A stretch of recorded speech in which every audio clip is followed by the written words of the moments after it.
Attaque contre un convoi d'autocars en Syrie. Les enfants qui souffrent sont seulement une stratégie de guerre des USA.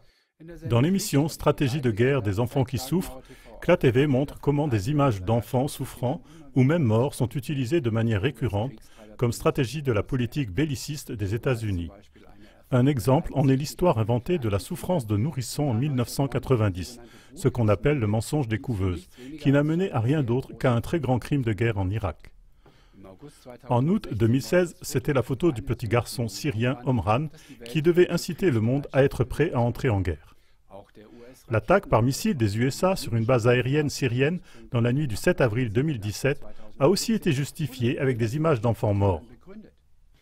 Le magazine allemand Zeit Online rapporte que le président américain Donald Trump se serait montré ému après la publication d'images de la présumée attaque au gaz toxique du 4 avril 2017 à Ran Sheikhoun, lors de laquelle plus de 100 personnes sont mortes.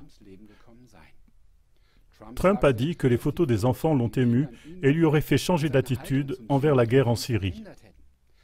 À la suite de cela, il aurait lui-même ordonné l'attaque par missile. Mais les images des cadavres d'enfants, dont on présume qu'ils ont été asphyxiés par le gaz toxique, proviennent exclusivement de l'Organisation pour la protection civile des casques blancs. Il a pourtant été prouvé que cette organisation a utilisé de fausses images et des vidéos truquées et ne peut en aucun cas être considérée comme neutre et crédible. Vous trouverez des détails dans l'émission « Syrie, probablement une attaque chimique sous faux pavillon.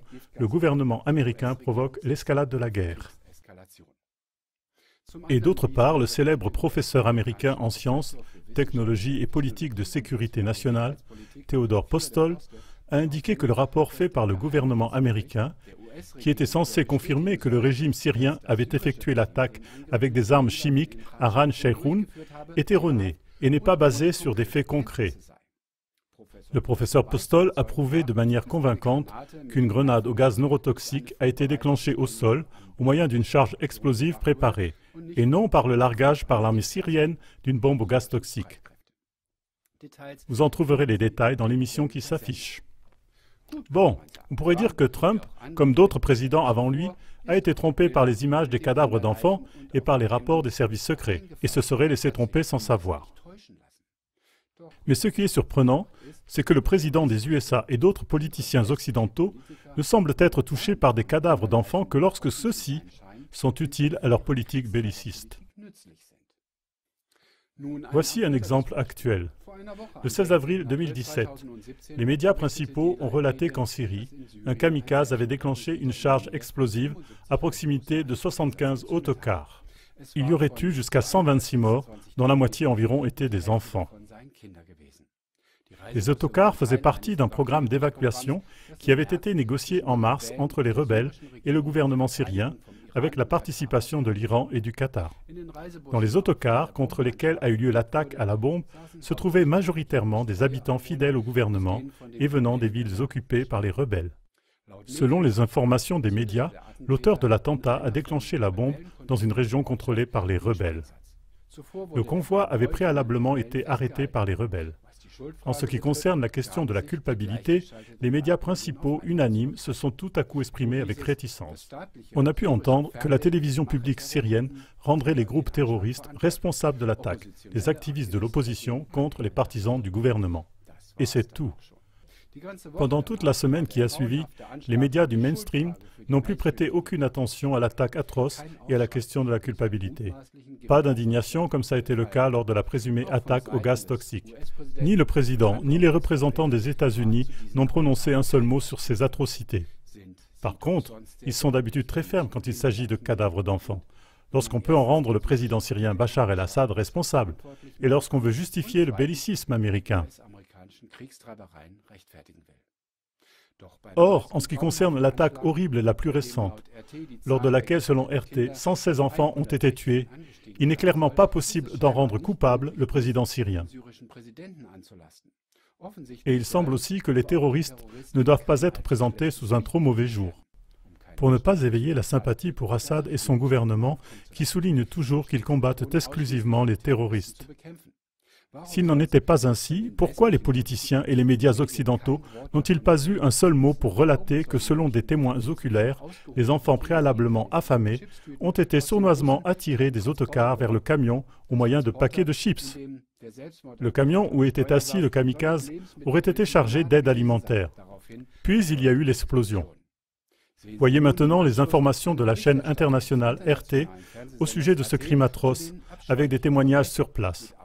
Tout cela est passé sous silence par les médias occidentaux et n'est évoqué ni par l'administration des États-Unis, ni au Conseil de sécurité des Nations Unies. Voici donc l'exemple le plus récent qui montre que les présidents des États-Unis et leurs acolytes complaisants ne sont émus par des images d'enfants qui souffrent que si cela sert la politique belliciste américaine.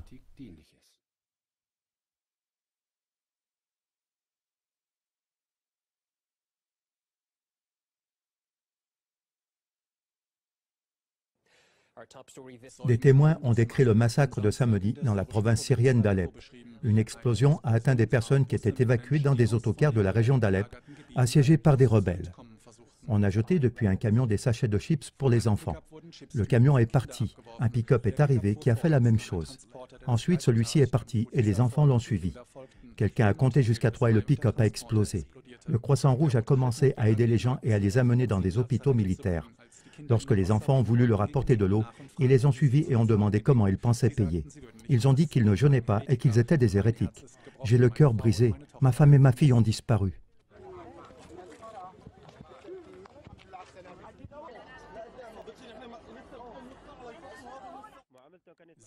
Ils nous ont traités très mal. Nous n'avons pas eu le droit de quitter les autocars. Il y avait des femmes et des enfants parmi nous. Les portes sont restées fermées dans une chaleur accablante. Ils ne nous permettaient pas de boire de l'eau. Personne n'avait le droit de nous apporter de la nourriture. Lorsque les gens du Croissant Rouge voulaient nous apporter du pain, ils avaient le droit de donner un demi-morceau à chaque enfant. Ils ne leur ont pas permis d'avoir de l'eau. Ils nous ont traités très mal.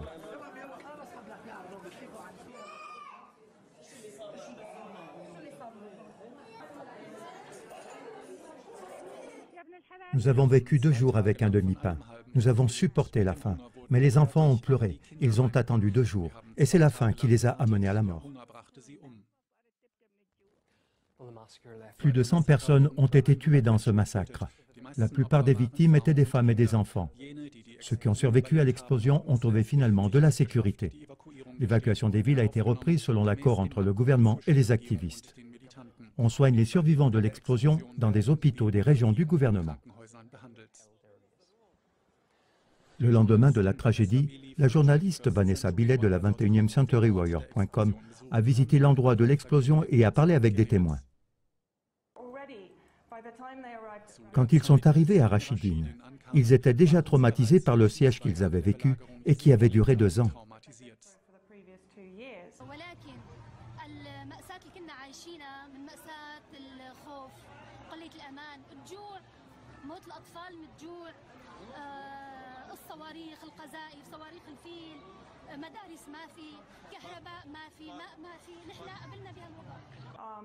Le lendemain, nous avons parlé avec des survivants de cette attaque.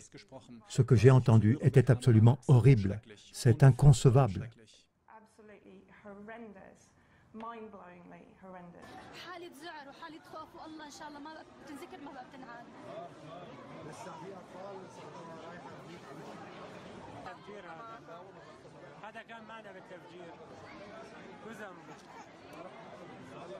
Devant les véhicules, il y avait de grands sachets transparents avec des chips.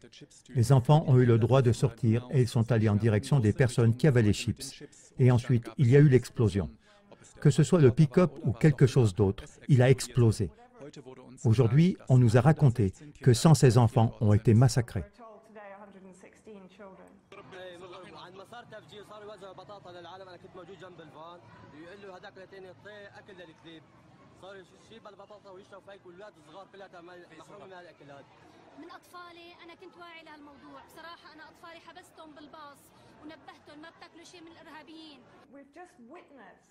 Nous venons de voir le crime le plus horrible de notre vie.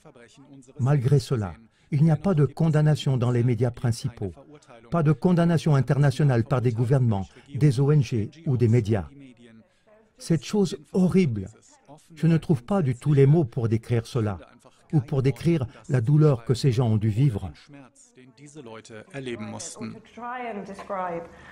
The pain that these people must have gone through.